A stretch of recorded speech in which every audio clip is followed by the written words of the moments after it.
જેદુનો દલિતનો અને બાબા સાહેબનો વિડીયો મેલો હોય તેદુના બધાના એક જ મેસેજ આવે અને એક જ કમેન્ટ આવે, બેન તમે દલિત છો, બેન તમે દલિત છો.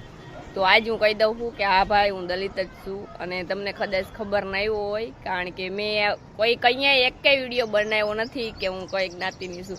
અને ઘણા બધાના મેસેજ આવતા હોય જે હું મતલબ કે મેં આયરના કપડાં પહેર્યા હતા, જે ઢારું પહેણું તો એ બધા એમ કહેતા કે બેન તમે આયર છો. તો ભાઈ ના તો એમ વિડીયો નતો બનાવ્યો. પછી ઘણા બધા મારા અવાજ ઉપર કહે કે તમે બેન મેર છો.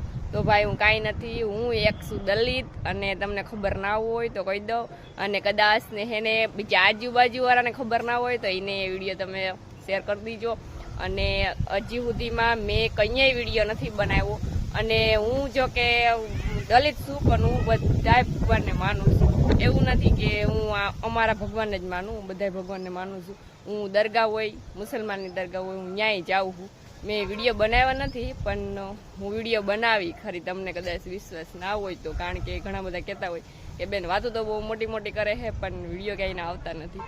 તો મારે કોઈ જાતની કાંઈ આમ મતલબ કે એમ નથી કે આ ભગવાનને નહીં માનો, ભગવાન બધા હેરખા જ હોય અને બધા ભગવાનને માનું છું. અને હા હું દલિત જ છું, તમને ખબર ના હોય તો બીજી ફેરે કહી દઉં. અને એક ભાઈનો કમેન્ટ આવી હતી, મેસેજ આવ્યો હતો કે બેન તમે કી ગામના છો અને તમે હાચનમાં દલિત જ છો. તો આ ભાઈ હું દલિત જ છું અને મારું ગામનો વિડીયો તો મેં બનાવીને આમાં મેલી જ દીધો છે, પણ કદાચ તમે નહીં જોયો હોય તો હું પોરબંદર જિલ્લાનું કોરેખડું ગામ છે, હું અહીંયા રહું છું કોરેખડામાં. અને મારા મમ્મીનું ગામ છે ખીજીદડ, પોરબંદર જિલ્લાનું ખીજદડ ગામ છે, હું અહીંયા રહું છું અને અહીંયા રહું છું. તો બે ગામમાં હું હોય જ, પણ નક્કી ના હોય ક્યાં હોય. તો આ હું દલિત છું અને વિડીયો તમે આગળ શેર કરી દીજો.